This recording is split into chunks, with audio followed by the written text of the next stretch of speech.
Danish real focus के साथ हाजिर है। देखिए नाज़रीन, एक चीज़ यहाँ बताता हुआ चलता हूँ और वो ये है कि जी मौजूदा हुकूमत के कुछ अहम तरीन बातें मैं आपके सामने लाना चाहता हूँ। एक तो ये है कि जी हुकूमत कि हर की जुरिडिक्शन है। मैं बार बार कहता हूँ कि सुप्रीम कोर्ट की भी जुरिडिक्शन है, तो हाई कोर्ट की भी जुरिडिक्शन है, तो सेशन कोर्ट की भी जुरिडिक्शन है, पार्लियामेंट की भी जुरिडिक्शन है, तो हुकूमत की भी जुरिडिक्शन है। कोई किसी के मामलात में इंटरफेयर नहीं कर सकता, कोई अपने इख्तियारात को ज़्यादा इस्तेमाल नहीं कर सकता। आइन मौजूद है। अगर पार्लियामेंट कोई गलत कानून साजी करता है तो सुप्रीम कोर्ट उसको आइन से मुतसादम अगर होता है तो उठा के स्ट्राइक डाउन कर देती। करती है नहीं करती? तो फिर अगर कोई जुडिशरी या जज गलत फैसले दे और वो आइन से मुतसादम हो तो हुकूमत को क्या करना चाहिए, पार्लियामेंट को क्या करना चाहिए?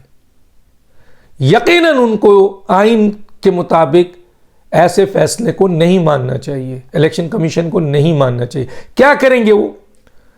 तौहीन अदालत करेंगे, आपको घर भेजने की तैयारी करेंगे। तो एग्जेक्टिव अगर आइन और कानून पे खड़ा है तो फिर सारे रियासती इदारे उसके साथ हैं, सारे हुकूमती इदारे उसके साथ हैं, क्योंकि आइन उसके साथ है। ये किसी के मामा जी का घर नहीं है जो चाहे फैसला दे दे और फिर इंप्लीमेंट भी हो। हुकूमत के पास सारे इख्तियारात हैं कि वो ऐसे फैसलों को चैलेंज करे और ना माने। इलेक्शन कमीशन के पास पूरा और माजी में ऐसा हुआ है, जबरदस्ती नहीं है। और कोई आपके साथ जबरदस्ती करे तो आप ही के दरवाजे पे आएगा कि एक्शन लो, तो एक्शन तो आपके पास है, इदारे तो आपके पास हैं, फोर्सेस तो आपके पास है, इवन फौज भी आपके पास है। किसी को फौज बुलानी होगी तो मिनिस्ट्री ऑफ डिफेंस से कहेगा, डायरेक्ट नहीं बुला सकता। और फौज भी पाबंद है आइन की, तो फिर वो ऐसे किसी फैसले को मानने से इनकार कर देगी किसी जज का जो गैर आइनी गैर कानूनी काम है, बशर्ते कि आइन पर चला जाए, जो कि कहा जाता है कि अल्लाह की किताब के बाद सबसे मोतबर पाकिस्तान का आइन है। तो सवाल यह पैदा होता है कि हुकूमत ऐसा नहीं कर रही, पार्लियामेंट ऐसा नहीं कर रही, लेकिन चंद जजेस ऐसा कर रहे हैं और वो अपने इख्तियारात से ज़्यादा तजाविज़ कर रहे हैं। कौन कहता है कि पाकिस्तान में जस्टिस डिले, जस्टिस डिनाइड, या जो आप कह लें कि जनाब फैसले यहाँ देर से होते हैं? कौन कहता है यहाँ कई साल लगते हैं? ओ भाई, इमरान खान का केस अदालत में पहुँचता नहीं है, वहाँ रजिस्ट्रार पहुँच जाता है। इमरान खान पीटीआई का केस के लिए अदालतें रात दिन खुली होती हैं। फैसले 24 घंटे के अंदर नहीं, 2 घंटे के अंदर आता है। 1 मिनट में वर्ल्ड रिकॉर्ड है, 9 जमानतें हो जाती हैं। और जनाब यहाँ केस को रिजेक्ट होता है, एक्शन होता है, वहीं दूसरी जगह पर केस लग जाता है और उसके फैसले भी आ जाते हैं। कौन कहता है कि पाकिस्तान के अंदर जो हमारी जुडिशियल सिस्टम है उसमें जो जजमेंट जो केसेस हैं वो होते ही नहीं है, डिले करते? कौन कहता है? पीटीआई और इमरान खान साहब का केसेस उठा के देख लें। तारीख में यहाँ नहीं, पूरी दुनिया में इतनी तेज़ फैसले और केसेस को निपटाया नहीं गया होगा जो इमरान खान और पीटीआई के केसेस को निपटाया गया है। मैं गलत कह रहा हूँ? लेकिन तस्वीर का ज़रा दूसरा रुख भी देखिए। बहुत डिटेल में नहीं बताना चाहता, लेकिन दूसरा रुख भी देखें कि इस वक्त पाकिस्तान की अदालतों में 2021 के आदादो शुमार के लिहाज से 22 लाख केसेस पेंडिंग हैं, जो कई सालों से पेंडिंग है। सिर्फ सुप्रीम कोर्ट में 55,000 केसेस पेंडिंग हैं। तो दूसरी तरफ हम देखते हैं तो हमें तो अंदाज़ा होता है कि हम तो सोमालिया से भी पीछे हैं। तभी तो हमारा इंसाफ का लेवल जो है वो 147 नंबर पे है। टोटल 198 ममालिक हैं, उसमें से 147 पे हम पहुंचे हुए हैं। सोचिए, बहुत से अफ्रीकन कंट्री हमसे आगे हैं इंसाफ में। शर्म आती है? हमें नहीं आती। शर्म क्यों आएगी? क्योंकि हम कानून और आइन की बालादस्ती के लिए थोड़ी बैठे हैं, हम इंसाफ के लिए थोड़ी बैठे हैं, हम आपके कानून और आइन के एहतराम के लिए थोड़ी बैठे हैं, हम तो मफादात के लिए बैठे हैं, हम तो नजरिए ज़रूरत के लिए बैठे हैं, हम तो लालच के लिए बैठे हैं, दबाव के लिए बैठे हैं, चुसनी के लिए बैठे हैं। तो हुकूमत के पास बहुत इख्तियार है। जिस तरह पार्लियामेंट गैर कानूनी कोई बिल पास करे और वो आइन से मुतसादम हो तो सुप्रीम कोर्ट उठाकर फेंक देती है और बिल्कुल सही करती है। इसी तरह अगर कोई जजेस गलत फैसले देते हैं तो मौजूदा कोई भी एग्जीक्यूटिव हो उसका इख्तियार है कि फैसला आइन से मुतसादम है, उसको लपेटें, डस्टबिन में डाल दें। अगर मियां नवाज शरीफ ने, यूसुफ रजा गिलानी ने या और लोगों ने गैर आइनी गैर कानूनी फैसले को नहीं माना होता और आइन की बालादस्ती को सामने रखकर जजेस के उन गलत और अनकॉन्स्टिट्यूशनल फैसले को रोका होता तो आज किसी की जुर्रत नहीं होती कि वो अपने डोमेन से बाहर निकलता, किसी की जुर्रत नहीं होती कि आइन का मजाक उड़ाता, कानून का मजाक उड़ाता। किसी की जुर्रत नहीं होती अगर नवाज शरीफ साहब वहां पर ठहर जाते कि मुझे अगर आपने 62(1) में निकाला है तो बताइए वो कौन सा आइन है जहां लिखा हुआ है कि 62(1) पे आप तायात नाइली कर सकते हैं। आइए बताइए। अगर सही है तो मैं अभी जाता हूं और अगर सही नहीं है तो मैं नहीं जाऊंगा। मैं क्यों जाऊंगा? मैं आपके गैर आइनी गैर कानूनी फैसले को क्यों मानूंगा? लेकिन इसके लिए जुर्रत होती है। आइन तो आपको सपोर्ट दे रहा है, कानून आपको सपोर्ट दे रहा है, लेकिन इसके लिए विल होता है। और ऐसे लोग हैं लेकिन जिनकी कमज़ोरियां हैं, जिन्होंने मफादात अपने देखने हैं, जिन्होंने प्रोटोकॉल देखना है, जिन्होंने अगर हुकूमत किसी तरह से भी जाती है तो जाए ऐसी हुकूमत जिसमें आइन और कानून के एहतराम के लिए आप अपनी गर्दन कटाएंगे। सारी उम्र तारीख में आपको सुनहरी अल्फों से लिखा जाएगा। एक हुकूमत तो वैसे भी चली जाती है, गई इमरान खान की, उससे पहले बेनज़ीर की, खुद नवाज शरीफ की। तो हुकूमतें तो आती जाती रहती हैं लेकिन तारीख बड़ी मुश्किल से बनती है। फॉरेन फंडिंग केस कहां है? उससे पहले वो आइन शिकनी का केस जो 5 जजेस ने मुत्तफ़क़ा तौर पर दिया था, जिसमें एक जज ने लिखा था कि आर्टिकल 6 की कार्रवाई करे पार्लियामेंट, वो जजेस, वो सुप्रीम कोर्ट के जजेस, उनके फैसले कहां हैं? उन्होंने फैसला दिया था ना। और यही केस जब आप इन लोगों के खिलाफ आइन शिकनी का केस बनाएंगे तो सुप्रीम कोर्ट में जाएंगे ना। तो सुप्रीम कोर्ट के ये 5 जजेस जो खड़े हैं उन्होंने फैसला दे दिया कि ये आइन शिकन है। इन्होंने अदम एतमाद की तहरीक के दौरान आइन और कानून को तोड़ा है। इमरान खान, आरिफ अलवी, डिप्टी स्पीकर असद कैसर और फवाद चौधरी।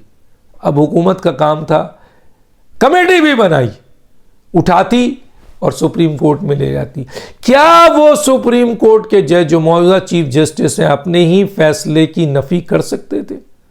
लेकिन बुज़दिल हुकूमत है, नहीं गई। फॉरेन फंडिंग केस 8 साल तक अकबर एस बाबर लड़ता रहा, कोई हुकूमती सपोर्ट नहीं, कोई पार्टी की सपोर्ट नहीं। एक आध दफा इन्होंने आपके प्रेस कॉन्फ्रेंस कर दी या वहां मुजाहरा कर दिया। आखिर में 8 साल बाद अगस्त 2022 को फैसला हुआ। 2 फैसले सामने आए कि ये फॉरेन फंडेड पार्टी है और दूसरा कि इन्होंने हलफ झूठा दिया, इसका मतलब है ये सादिक और अमीन नहीं है। नवाज शरीफ साहब की आवाज आई कि वजीर आजम साहब जाइए सुप्रीम कोर्ट और जाकर इस केस के ऊपर इनकी नाअहलियत करें। इलेक्शन कमीशन का फैसला था, आप उठाते और चले जाते। अदालत देखते क्या फैसला करती है, या तो एक्सपोज होती या नाअहलियत होती। लेकिन आप यहां भी बुज़दिल साबित हुए। फॉरेन फंडेड पार्टी में आपने अपनी डिक्लेरेशन ली अपनी काबीना से और उसके बाद ऐलान करने के बजाय, क्योंकि अगर डिक्लेरेशन अनाउंस कर दें, नोटिफाई हो गए, तो 15 दिन के अंदर आपने सुप्रीम कोर्ट को जाना है। लेकिन आपने डिक्लेरेशन सिर्फ अप्रूवल ली, नोटिफाई नहीं किया। क्यों? बुज़दिल हुकूमत। उसके बाद आपने FIA को दे दिया, ये तासुर दिया कि जनाब चलें डिले हो रहा है यहाँ पे। लेकिन FIA ने भी बड़ी मेहनत से काम करके जितने सबूत थे उससे 10 गुना सबूत इनके खिलाफ जमा कर दिया और हुकूमत को दे रहे हैं, हुकूमत लेने को तैयार नहीं है। बुज़दिल हुकूमत। हनीफ अब्बासी का एक केस नाअहलियत के हवाले से सुप्रीम कोर्ट ने उस पर कहा कि ये फैसला आप इलेक्शन कमीशन से कराइए कि ये सादिक और अमीन नहीं है, उसके बाद हम फैसला जवाब उसमें फैसला देंगे। सुप्रीम कोर्ट, मौजूदा सुप्रीम कोर्ट, इलेक्शन कमीशन ने कह दिया कि जो उन्होंने हलफ दिया था वो गैर कानूनी है, गैर आईनी है। ये हलफ कह रहा हूं, इन्होंने जो हलफ दिया है वो झूठा है। इमरान खान सादिक और अमीन नहीं है। हनीफ अब्बासी इस फैसले को लेकर सुप्रीम कोर्ट में सिर्फ जमा कराते, सुप्रीम कोर्ट ऑलरेडी इसके ऊपर आर्गुमेंट्स कह के ये कह चुका था कि अगर वो सादिक और अमीन इलेक्शन कमीशन साबित करता है तो इनकी नाअहलियत बनती है, लेकिन पहले आप इलेक्शन कमीशन चाहिए। अब हनीफ अब्बासी बैठा हुआ है कि इस केस को लेके जाएं, क्योंकि वजीर आजम ने मना कर दिया, खबरदार नहीं जाना। तो फिर इमरान खान की नाअहलियत कैसे होगी? बताएं ना। ये हुकूमत बुज़दिल। तोशा खाना केस, BRT केस, मालम जब्बा केस, आपके फरागूगी केस, रिंग रोड केस, बेशुमार केसेस हैं, सब दबे हुए। क्यों? क्या वजूहात? क्यों? आपके पास तो बहुत सी चीजें सामने पड़ी हैं, मैंने तो बता दिया, इसके ऊपर तो एक्शन हो जाए। इमरान खान को तोशा खाना केस पे 3 साल सजा हो सकती है, 3 साल, और नाअहल भी। फॉरेन फंडेड पार्टी पे इनकी पार्टी बैन हो सकती है, और हलफ झूठा देने पर तायात नाअहली। ठीक है जी। आइन शिकनी के ऊपर कितनी बड़ी सजा हो सकती है, सोचिए। आइन का आर्टिकल 5 भी पढ़े, 6 भी पढ़े। चले जी 5 साल सजा कर दें, उम्र कैद भी छोड़े, फांसी भी छोड़े। आपका आइन सजा भी तस्वुर करता है ना, आइन शिकनी की। चले जी 5 साल है, लेकिन सजा तो होगी। तो मेरा आज आपको बताने का मतलब मेरे व्यूवर्स ये था कि ये है हुकूमत। तो फिर इमरान खान क्यों नहीं उठेगा?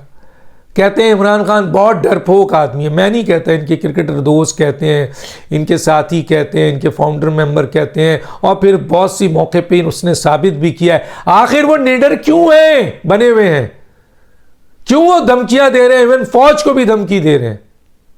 जस्ट बिकॉज ऑफ कमजोर हुकूमत, नाअहल हुकूमत, बुज़दिल हुकूमत। आज केयर टेकर हुकूमत ने कहा है ना कि हम ईंट का जवाब पत्थर से देंगे। किसी ने पुलिस को हाथ लगाया, उसके हाथ तोड़ देंगे। और रेट कायम करने के लिए पुलिस को पूरी इजाजत है कि वो एक्शन ले। अब देखिएगा इनका क्या असर होगा। ये 2000-3000 जो इन्होंने जमा किए हुए हैं तशद्दुद पसंद वर्कर और दहशतगर्द, क्योंकि खुद हुकूमत कह रही है कि इनके कैंप में जो है वो दहशतगर्द मौजूद है।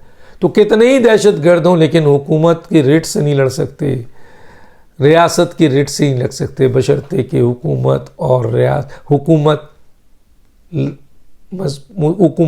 बहादुर हो, निडर हो, बुज़दिल ना हो।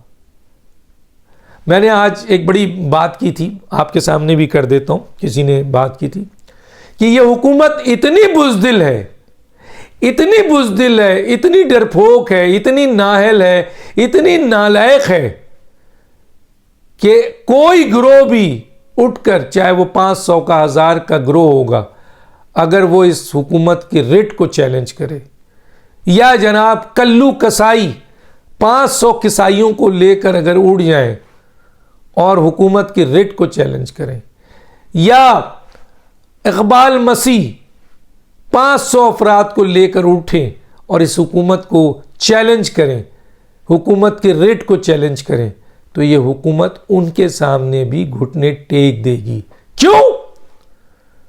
क्योंकि बहादुरी और बुज़दिली का ताल्लुक अफरादी कुव्वत से नहीं होता है, विल से होता है और आइन और कानून के इख्तियारात से होता है। आइन और कानून का इख्तियार तो मौजूद है, लेकिन जब विल नहीं हो तो 500 अफराद, 5000 तो छोड़ें, 500 अफराद भी जो है वो घुटने टिका देंगे। एक बात माजी में दुनिया में देखा गया है कि हजारों नहीं लाखों की तादाद अगर रेट को चैलेंज करते हैं तो हुकूमत और रियासत में इतनी ताकत है कि वो लाखों की लोगों की रेट उखाड़ के फेंक देती है। सवात देखें, वजीरिस्तान देखें, भरा पड़ा है पाकिस्तान भी। तो कल्लू कसाई और इकबाल मसीह भी अगर 500 अफराद डंडे बरदार ले उठे तो मौजूदा हुकूमत की जो हालत है वो ये है कि वो उनके सामने भी घुटने टेक देंगे, बिकॉज इनके अंदर बुज़दिली है। दानिश को याद दीजिए। अल्लाह हाफिज़।